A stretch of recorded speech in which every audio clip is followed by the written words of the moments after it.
और यह बात करते हैं आगे बढ़ते हुए संसद के बजट सत्र की, जो कि आज से शुरू हो गया है। राष्ट्रपति द्रौपदी मुर्मू दोनों सदनों की संयुक्त बैठक में अपना पहला अभिभाषण दे चुकी हैं। बजट सत्र में विपक्षी दल ने सरकार को घेरने की पूरी तैयारी कर रखी है। आज सरकार ने संसद में आर्थिक सर्वे भी पेश किया है। कल वित्त मंत्री निर्मला सीतारमण वित्त वर्ष 2023-24 का केंद्रीय बजट पेश करेंगी।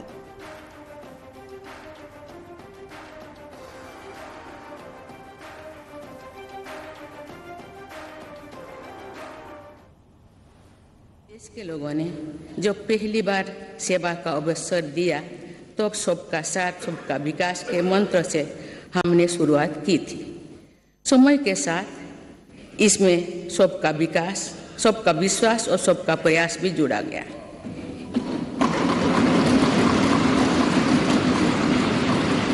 यही मंत्र आज विकसित भारत के निर्माण की प्रेरणा बन चुका है। विकास के ये कर्तव्य पथ पर चलते हुए मेरी सरकार को कुछ ही महीने में 9 वर्ष पूरी हो जाएगी। आज भारत में एक स्थिर, निडर, निर्णायक और बड़े सपनों के लिए काम करने वाली सरकार है।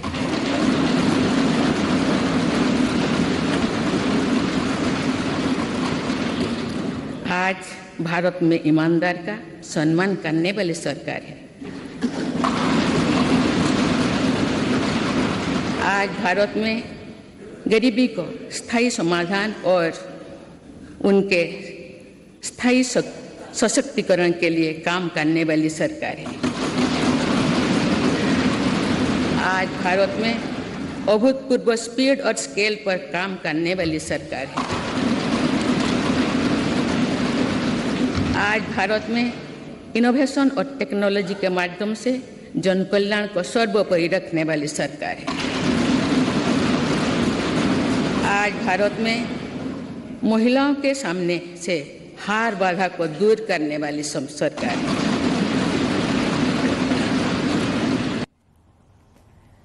तो संसद का बजट सत्र शुरू होने से पहले पीएम मोदी ने मीडिया को संबोधित किया और क्या संदेश उन्होंने दिया है वो आपको सुनाएंगे। अपने संबोधन के दौरान पीएम मोदी ने कहा, अर्थ जगत के आशा की किरण ला रही है।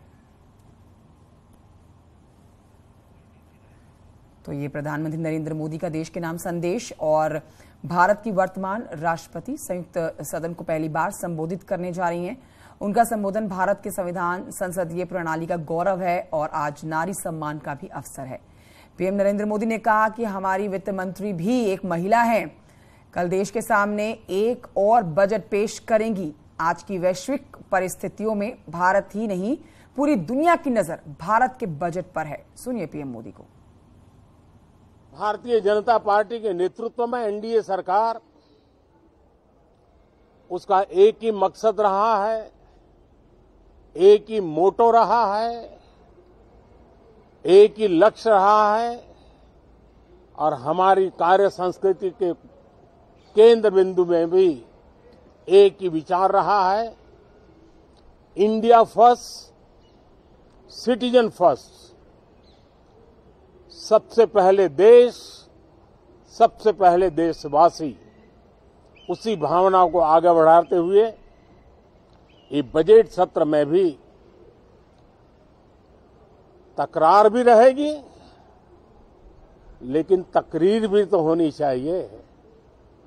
और मुझे विश्वास है कि हमारे विपक्ष के सभी साथी बड़ी तैयारी के साथ बहुत बारीकी से अध्ययन करके सदन में अपनी बात रखेंगे। सदन देश के नीति निर्धारण में बहुत ही अच्छी तरह से चर्चा करके अमृत निकालेगा, जो देश को काम आएगा।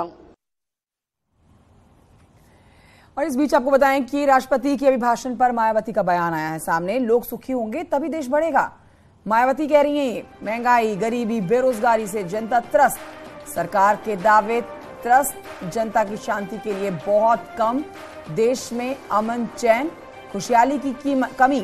तो ये मायावती ने अपनी तरफ से बातें कही हैं। जनता की जेब खाली है, कुछ लोगों के हाथ में देश की पूंजी।